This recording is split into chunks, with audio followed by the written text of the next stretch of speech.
Multi level marketing పేరుతో దేశవ్యాప్తంగా లక్షల మందిని నిలువునా ముంచిన క్యూనెట్ మోసాలు మళ్లీ కొత్త రూపంలో ప్రత్యక్షమయ్యాయి.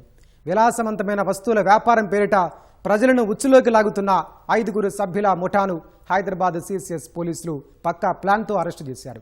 సామాజిక మాధ్యమాలు, కల్పిత విజయ గాథలు, రిజార్ట్ల హంగులు వీటిని ఆసరాగా చేసుకుని అమాయకులను పిరమిడ్ స్కీమ్ల వైపు ఆకర్షిస్తూ లక్షల రూపాయలు గుంజుతున్నట్లు పోలీసులు గుర్తించారు. కేరళకు చెందిన 5 మోసగాళ్లను గోవాలోని ఒక లగ్జరీ రిసార్ట్లో పోలీసులు వ్యూహాత్మకంగా అదుపులోకి తీసుకున్నారు. ఆగని క్యూనెట్ మోసాలపై మరింత సమాచారం మా ప్రతినిధి రమేష్ అందిస్తారు.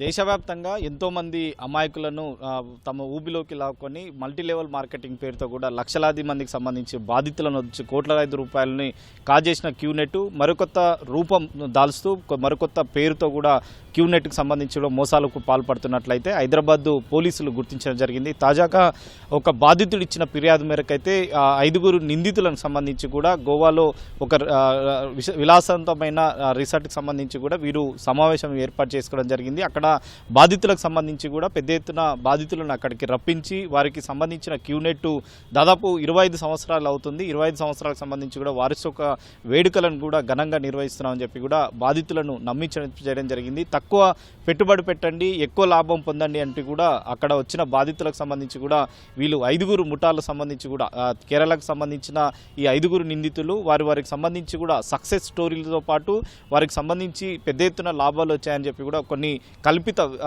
విజయగాథలకు సంబంధించి కూడా వారికి బాధితులకు చెప్పడంతో కూడా బాధితుల నుంచి కూడా లక్షలాది రూపాయలను కూడా కాజేసేందుకు కూడా ప్రయత్నం కొనసాగిస్తున్నందుకు కూడా పక్కా సమాచారంతో కూడా హైదరాబాద్ సిసిఎస్ పోలీసులు గోవాకు వెళ్ళి అదే వేడుకల భాగంగా కూడా వాళ్ళు పాల్గొని వ్యూహాత్మకంగా 5 నిందితులను అయితే పోలీసులు అయితే అరెస్ట్ చేసుకోవడం జరిగింది. అంటే గతంలో హైదరాబాద్ సైబరాబాద్ పోలీస్ కమిషనరేట్ పరిధిలో కూడా క్యూనెట్ మోసాలకు పాల్పడి ఎంతోమంది బాధితులు లక్షలాది రూపాయలు అయితే వాళ్ళైతే పోగొట్టుకున్న పరిస్థితి అయితే ఉంది. దీంతో ప్రత్యేకంగా నిఘా పెట్టిన ఇటు హైదరాబాద్ కానీ సైబరాబాద్ పోలీసులు కూడా నిందితులను ఎప్పటికప్పుడు కూడా అరెస్ట్ చేయడం, తర్వాత వారిని రిమాండ్కి అయితే తరలించడం జరిగింది. గత నెలలో జూన్ సంబంధించి కూడా నెలలో కూడా దాదాపు క్యూనెట్ కొత్త రూపం పేరుతో కూడా కొత్త రూపం పేరు తీసుకువచ్చి బాధితులకు సంబంధించి కూడా వాటిని సామాజిక మాధ్యమాల ద్వారా కూడా వారి బాధితులను పరిచయం చేసుకొని వారి నుంచి పెట్టుబడులు రప్పెట్టేందుకు కూడా ప్రయత్నాలు కొనసాగుతుంటాయి. కూడా అప్పుడు పోలీసులు కూడా వారిని అయితే అరెస్ట్ చేయడం జరిగింది. దాదాపు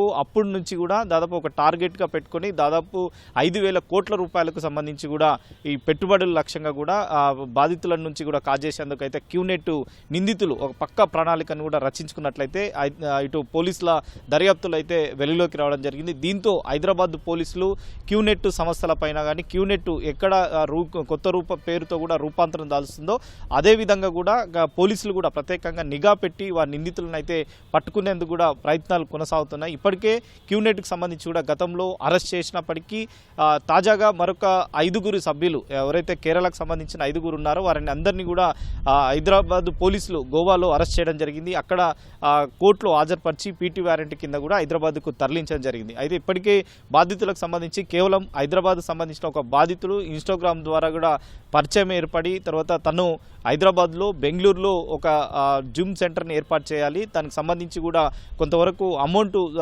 సంబంధించి కూడా సర్దుబాటు కావట్లేదని చెప్పి కూడా సామాజిక మాధ్యమంలో పరిచయమైన క్యూనెట్ నిందితుని వద్ద కూడా ఈ విషయాలను కూడా చెప్పడంతో కూడా అతను మా వద్ద పెద్ద ఎత్తున అంటే చిన్న పెట్టుబడి పెడితే పెద్ద ఎత్తున లాభాలు వస్తాయని చెప్పి కూడా ఆశ చూపి తర్వాత కేవలం అంటే ఎక్కడ కూడా ఆధారాలు లేకుండా ఎలాంటి బాధితులకు సంబంధించి కూడా ఎలాంటి అనుమానం రాకుండా వారిని బెంగళూరుకి రప్పించి బెంగళూరులో ఒక సమావేశం ఏర్పాటు చేసి అక్కడ వాట్సాప్ కాల్ కానీ తర్వాత జూమ్ మీటింగ్ల ద్వారా కూడా బాధితుల నుంచి కూడా సమాచారం వారికి వచ్చిన అనుమానాలకు సంబంధించి కూడా ఏవైతే పెట్టుబడులు పెట్టే సమయంలో కూడా వచ్చే ఆ డౌట్లన్నీ కూడా క్లియర్ చేసేందుకు కూడా ఈ నిందితులు ఆ డౌట్లను క్లియర్ చేసింది. ఆ తర్వాత 25 సంవత్సరాల వేడుకల సందర్భంగా కూడా గోవాకు రావాలని చెప్పి కూడా ముందుగా బాధితులను అయితే అక్కడికి రప్పించడం జరిగింది. ఒక్కొక్క బాధితుల నుంచి దాదాపు ఈ హైదరాబాద్ సంబంధించిన బాధితుల నుంచి అయితే 35,000 రూపాయల వరకు కూడా మొదటగా తీసుకోవడం జరిగింది. తర్వాత పెట్టుబడి కోసం అని చెప్పి 7,50,000 రూపాయలు ఇవ్వాలని చెప్పి కూడా ఒత్తిడి తీసుకొచ్చినట్లు కూడా ఆ బాధితుడు ఫిర్యాదులో పేర్కొనడం జరిగింది. దీంతో అనుమానం వచ్చిన బాధితుడు ఇటు పోలీసులను ఆశ్రయించడంతో కూడా ఈ ఉదంతం అయితే వెలుగులోకి రావడం జరిగింది. కానీ రాబోయే రోజుల్లో ఇంకా ఈ క్యూనెట్కి సంబంధించి కూడా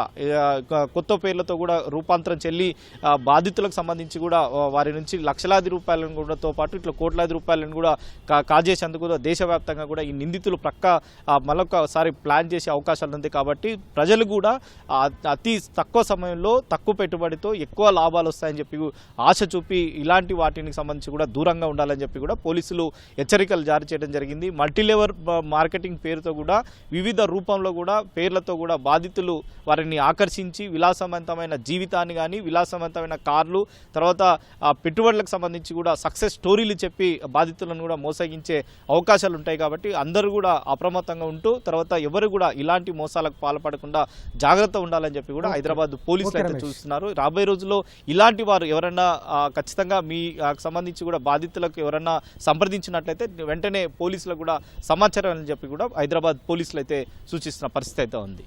ఓటు స్టూడియో.